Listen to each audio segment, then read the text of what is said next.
انہوں نے کہا کہ آپ ہماری خاطر اپنے رب سے درخواست کیجئے کہ ہمیں صاف صاف بتائے کہ وہ گائے کیسی ہو، اس گائے نے تو ہمیں شبہے میں ڈال دیا ہے، اور اللہ نے چاہا تو ہم ضرور اس کا پتہ لگا لیں گے۔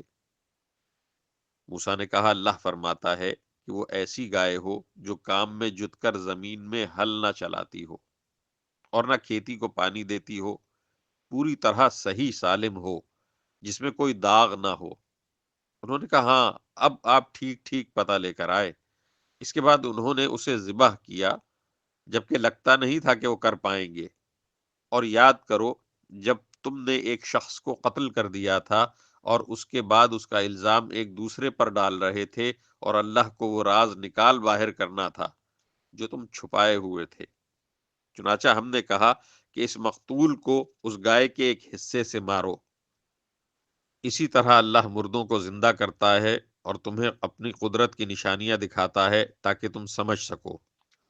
اس سب کے بعد تمہارے دل پھر سخت ہو گئے، یہاں تک کہ وہ ایسے ہو گئے جیسے پتھر، بلکہ سختی میں ان سے بھی زیادہ، کیونکہ پتھروں میں سے کچھ ایسے بھی ہوتے ہیں جن سے نہریں پھوٹ بہتی ہیں، اور انہی میں سے کچھ وہ ہوتے ہیں جو خود پھٹ پڑتے ہیں اور ان سے پانی نکل آتا ہے، اور انہی میں وہ پتھر بھی ہیں جو اللہ کے خوف سے لڑک جاتے ہیں۔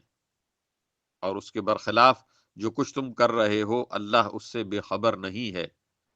مسلمانوں، کیا اب بھی تمہیں یہ لالچ ہے کہ یہ لوگ تمہارے کہنے سے ایمان لے آئیں گے؟ حالانکہ ان میں سے ایک گروہ کے لوگ اللہ کا کلام سنتے تھے، پھر اس کو اچھی طرح سمجھنے کے بعد بھی جانتے بوجھتے اس میں تحریف کر ڈالتے تھے۔ اور جب یہ لوگ ان مسلمانوں سے ملتے ہیں جو پہلے ایمان لا چکے ہیں، تو زبان سے کہہ دیتے ہیں کہ ہم بھی ایمان لے آئے ہیں، اور جب یہ ایک دوسرے کے ساتھ تنہائی میں جاتے ہیں تو آپس میں ایک دوسرے سے کہتے ہیں کہ کیا تم ان مسلمانوں کو وہ باتیں بتاتے ہو جو اللہ نے تم پر کھولی ہیں، تاکہ یہ مسلمان تمہارے پروردگار کے پاس جا کر انہیں تمہارے خلاف دلیل کے طور پر پیش کریں؟ کیا تمہیں اتنی بھی عقل نہیں؟ کیا یہ لوگ جو ایسی باتیں کرتے ہیں یہ نہیں جانتے کہ اللہ کو ان ساری باتوں کا خوب علم ہے جو وہ چھپاتے ہیں اور جو وہ ظاہر کرتے ہیں؟ اور ان میں سے کچھ لوگ ان پڑھ ہیں جو کتاب تورات کا علم تو رکھتے نہیں، البتہ کچھ آرزویں پکائے بیٹھے ہیں، اور ان کا کام بس یہ ہے کہ وہم و گمان باندھتے رہتے ہیں۔ لہذا تباہی ہے ان لوگوں کی جو اپنے ہاتھوں سے کتاب لکھتے ہیں، پھر لوگوں سے کہتے ہیں کہ یہ اللہ کی طرف سے ہے، تاکہ اس کے ذریعے تھوڑی سی آمدنی کما لیں۔